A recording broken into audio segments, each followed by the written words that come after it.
Hello world and welcome back to another episode of Ars Nouveau, where this could potentially be the very last episode when it comes to just basically vanilla Ars Nouveau after all. And today we're going to be covering all the rituals that are inside of this mod. As I say, this is vanilla, so we're not going to be going anything that's Ars Elemental today.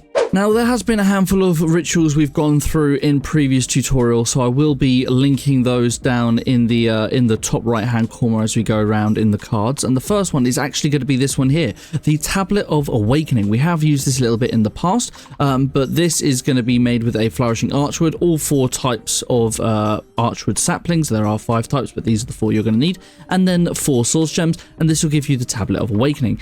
Now, we've used this to make bookworms in the previous episode, as that is a new update when it comes to Ars Nouveau, but its primary thing is to do other things as well. One of which is to create the Amethyst Golem, which we've gone over in the Familiars episode, which is what we had over here. In order to make the Amethyst Golem, we first need to get ourselves a little dude over here, or we have to find some budding amethyst. We use this Wilden ritual and it will actually spawn our golem, and from there we can actually get our charm.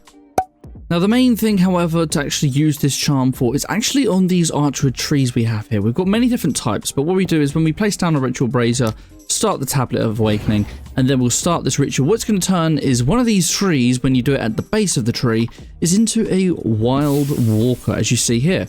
We have a Flourishing Wheeled Walker, rather, not Wild Walker. Now, this can be all the different types of wood, as you see here, and it's not a bad way of really, clearing the entire forest, really. So you can have all these different colors, and they're going to be turned into all these different Wildens. Now, these Wildens, they are essentially, think of them like iron golems. They're going to defend the area from mobs. As you can see right now, it says they're not guarding anything. What you need is the Dominion Wand, and you have to just simply right-click on them to store an entity, and then you just right-click on a block, and this will now set the home of this Wild Walker. As you can see, it's going to be guarding this area. Now, when it's nighttime, these guys are going to be actually fighting mobs, which is pretty cool, defending your homeland, which is very nice. And these guys also will just regenerate health over time using like the mana inside of the atmosphere, I suppose. Now, the cool thing about these guys as well is that if we do get a sword here, and let's just use this one, this seems fairly powerful. We even got an achievement for it. If we end up actually killing these guys, or if they do die, they do not die entirely. They actually turn into a Wild Walker. As you can see, they become basically a completely defenseless walker. They will run away from the fight, and they will actually start their growing time, as you see here. So after 1,186 seconds, they'll turn back into their large form and start defending everything once again. So that's the main use of this Tablet of Awakening. Next up, we have the Tablet of Binding. Again, this is something that we've used in the Familiars episode, and this is to actually your abilities to get your Familiars. Now, we have all these different Familiars here. The 4 basic ones we had before. The bookworm is new, as we used in the last episode, so show that. But as well as that, the golem is actually new. At the time of the Familiars episode, there was not a golem familiar, but now there is. So if you have a amethyst golem nearby, you do our literal ritual brazier, and you'll get your little bound script here, which you can then claim. I have already done it, and then inside of your book, you can now actually get your little familiar golem, as you can see here. Now, this golem, what he will do, it says in the book, giving the golem an amethyst shard will give you 3 minutes of shielding. So basically, you'll get more defense if you give this guy an amethyst. So to give the guy an amethyst, all you got to do is simply right-click on him like that, and then as you see, we now have shielding for 3 minutes. A little bit more defense. Next up, we have the Tablet of Burrowing, made with a Flourishing Archwood log, an iron pickaxe, and a block of coal. This is going to basically dig 4 holes straight down to bedrock. So what do I mean by this? If we go over here and we place this down and we'll just simply activate it, what it's going to do is that it's going to basically slowly just do 4 holes all the way down to bedrock. Now, every block that it does break is going to drop the drops as well, which is quite nice. Next, we have the Tablet of Challenge. This is made with a Vexing Archwood log, a block of emerald, and an ink sac. And when you activate this ritual inside of a village, this is actually going to summon a raid. Now, when you are in different tiers of difficulty inside of your Minecraft, as you can see, we're on normal here, you're obviously going to get that tier of raid. Now, in hardcore mode, they can obviously drop tokens of undying if you're in hard mode. But however, if you are in easy or normal mode, you can use an emerald to actually augment your Tablet of Challenge to increase the difficulty with the emeralds, and I've misspelled emerald there. So if you're on easy and you add a couple of emeralds into it, it'll give you the hard version of the raid, and that way you can get totems of undying. Following this, we have the tablet of Cloudshaping, made with a cascading archwood log, a feather, and a source gem block. And this is going to literally change the weather. If it's raining or stormy and you use the ritual brazier with it, this is actually going to make the day completely clear. However, if you do augment this with a piece of gunpowder, it will make it rain, and if you augment it with a piece of lapis, then it will you know, turn into a storm. So we'll augment that there, we'll activate it, and this is now going to start a rain after it does its little animation effect. And there we go, we now have the rain. It takes a little bit of time, but obviously we get the rain. Now we can do the same thing here, and we can actually make it storm. I don't know how long this will take, so we'll jump cut now. And it's got a bit darker, and now it's a little bit stormy. There will be thunder and lightning very shortly. And then obviously if we just use it as it is, it will actually make the day clear again. The downpour is fading. Two very similar rituals now are the Conjure Island Desert, and we have Conjure Island Plains. They are made very similarly, but one's with a blazing archwood log, a piece of sand, and an earth essence. The other is made with a flourishing archwood log, a glass block, and an earth essence. Now these both do very similar things. They're each going to generate an island in a 7-block radius around it. With the desert one, it's going to make an island out of sand and sandstone, and with the plains one, it's going to create a basically dirt and grass one. Now these both can be augmented in different ways. If you give each of them a source gem, it's going to increase the radius by 1. So if you had one source gem, it's going to be 8 by 8, and if it's going to be 9, 10, 11, 12, 13, you just want to add more source gems. I'm not sure if there's a maximum, the book doesn't say, but I'm sure there is. Other augmented rituals later on, they go up to 128, so you might be able to go up to a 128 island. Now, with the Conjure Island Desert specifically, if you augment it with a piece of terracotta, it's actually going to generate a Badlands Island instead. And then if you give the Plains Conjure Island a Frostire fruit, this is coming from a Cascadian Archwood tree, this is going to actually generate a Snow Plains biome. So let's show how each of these are going to work. Now, first off, we're going to start on the ground. If we place this down inside of here and let's say do a Plains one and activate it, it's going to start running, but you can see it's not going to work. At least not work very well. There's a couple of spaces here, but when it doesn't actually have anything underneath it, or when it does have things underneath it rather, it's actually not going to be able to work. As you can see, it also says not source needed. We do need a source jar for this to actually work as well. So we place that here. It's going to start working. It can do what it can, as you can see, but because of all this sand in the center, it's actually going to burn out, as you see here. So we do actually want to be a little bit in the air. It is more for making a sort of floating island, as you can see here. So we're going to generate 4 different islands here of all the different types. So the first one is going to be our regular sand one, as you can see here. We're going to generate that, and it does actually work quite quickly. This is going to be in a 7x7 area. We're not going to expand its size at all. So then from that, we are going to make some slightly different ones here. So let's go and make the Badlands one, which is made the exact same way, except this time it's going to be with a piece of terracotta. So we want our desert one first, then we want to throw our terracotta in, and then we right click on that. As you can see, we're now making Badlands. Now this tree may get in the way, so we'll destroy that very quickly, which is cool. Next we have, obviously, we've got our lovely Plains one as well, which can do the same thing out of dirt. And then we have this one with the Brayer. Of course, you need source though. Now, just to demonstrate that this is actually a Snow Plains biome now, as you can see, now that I've made it rain with our lovely ritual we just demonstrated, this is now going to generate snow, but just in this sort of given area. As you can see, it's in its own isolated block of snow. So you won't have immediate snow, you do have to wait until it does rain first. But as you can see, here are all 4 of our islands. Now moving on here, we have got our next ritual here, the Tablet of Containment. We went over this in the last episode as well, made with a Vexing Archwood log, a Manipulation Essence, and 3 glass bottles. And what this is going to do is allow us to put mobs inside of containment jars. Here we're going to have ourselves a chicken. We're going to activate this, put our chicken down, and start it running. And then this guy is going to end up inside of this jar. Now this jar can be broken, and I can transport this guy around, and he will stay inside. And if we want to get things out of this, then we just simply have to use a dispel spell on this, and if I'm far enough away, it will get the chicken back out again This can continuously keep running, as you can see here. So if we just give it source, it will keep it going, but this chicken is now too far away. Get back inside this jar, sir. Another new ritual we have is the Tablet of Disintegration. This is made with a blazing archwood log, 3 gold swords, and 3 books, and this is going to actually kill all nearby mobs. However, this is going to actually give us twice the amount of XP, but it will give us no actual mobs. Now, this is going to consume source on each killing, so we want to make sure we have a source jar nearby. We're going to get ourselves a load of spiders, and we're going to start activating this. This will constantly run, as you can see here, and it's just going to start killing things over time. Or instantly, just like that. And it will give us all of these lovely source gem experience things, which we can then basically eat them. Next up, we have something a little less harsh, and this is the Tablet of Fertility. This is made with a flourishing archwood log, 3 pieces of wheat, a golden apple, and 2 blaze powders, and this is going to actually start allowing mobs to actually breed with each other. Now, if there are more than 20 mobs in the given area, they will actually stop doing the ritual, which is pretty good. This is going to consume source every time it activates, so what we're going to do here is we're going to get a handful of sheep here, and we're going to activate this, and these guys are just going to start breeding. I'm not sure if it just gives them the hearts, or whether they're just going to pop out a child. It does give them hearts. That's a little bit nicer then.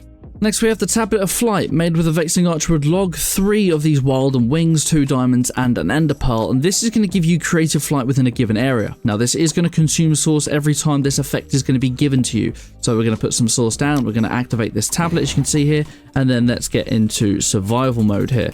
In survival mode, it's going to give me the effects, hopefully.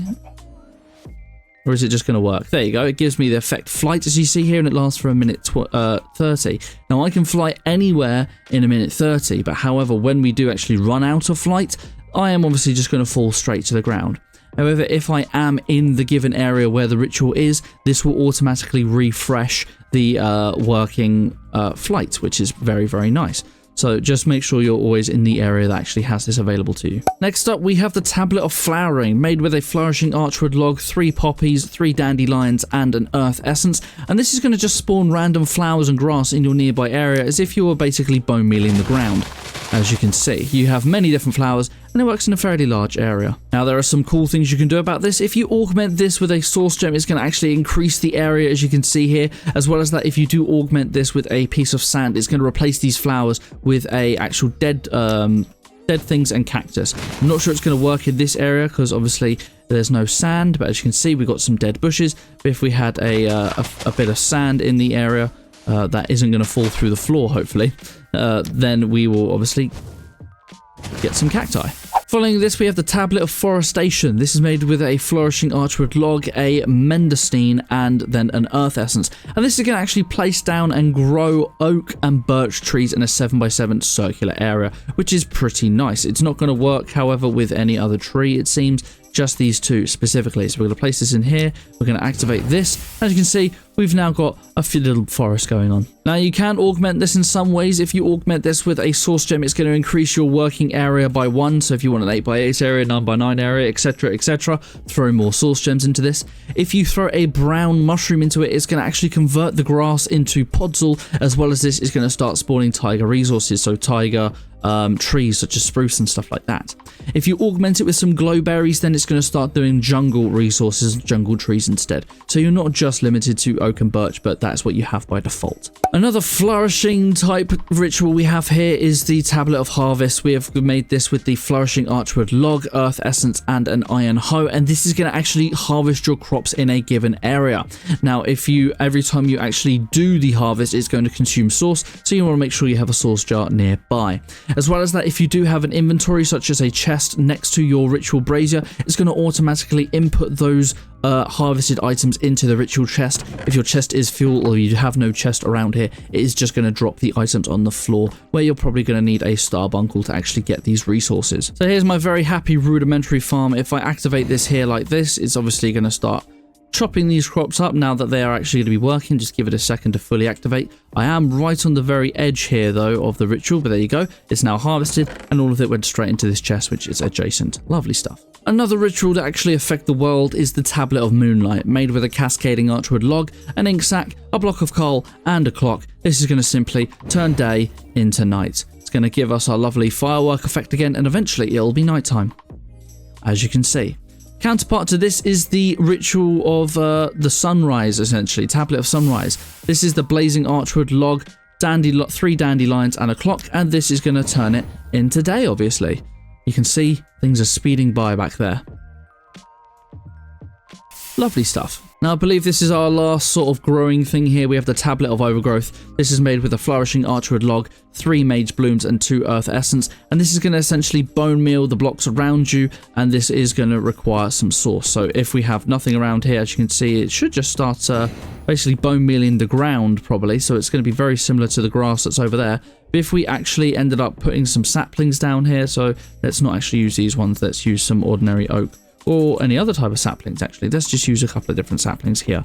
Let's go something like that. These guys should start growing. As you can see here, there goes all of the grass first.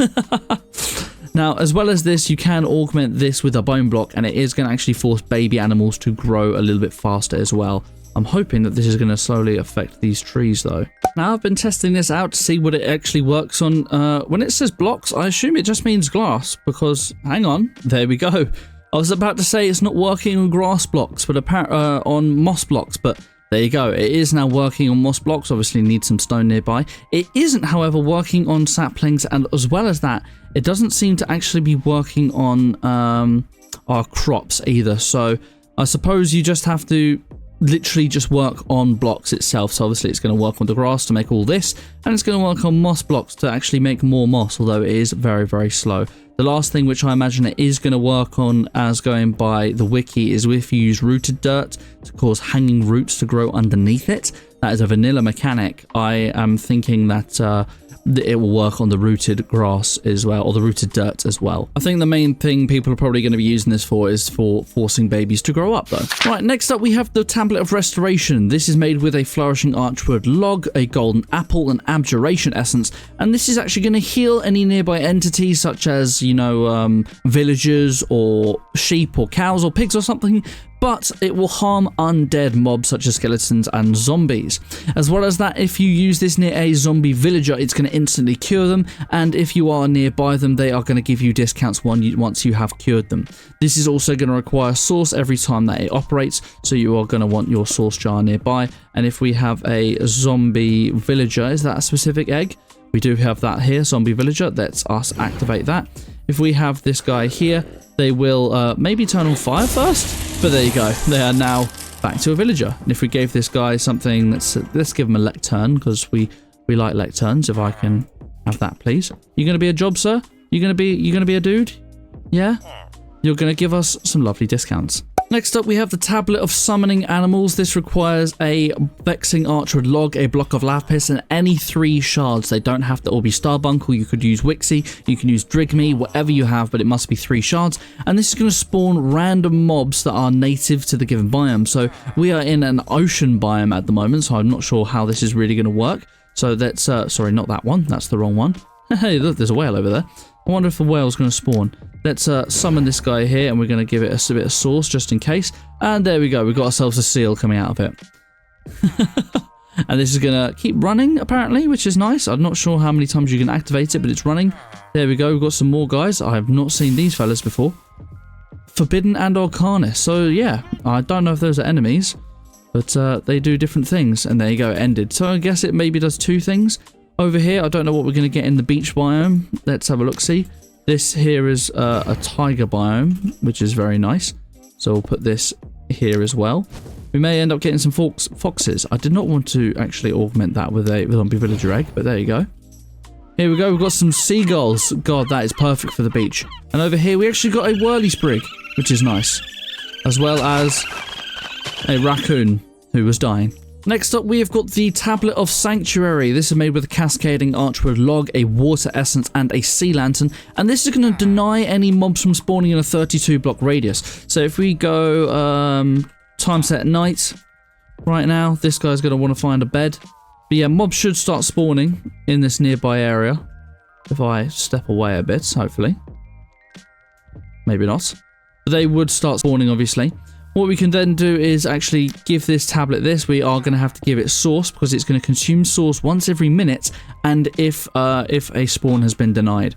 but only in that if that's the case. So if we right click this here in a 32 block area now, we are going to have no mob spawning, which is lovely. Kind of hard to prove it right now, but now you can augment this with rotten flesh to increase the area. Obviously we're going to have to stop this again, but if we throw it in our tablet, not throw it in, rather. If we right click with our tablet and give it some rotten flesh, it's going to increase the radius by 1 each time. So let's just give it 64 and it's going to slowly start consuming all of those.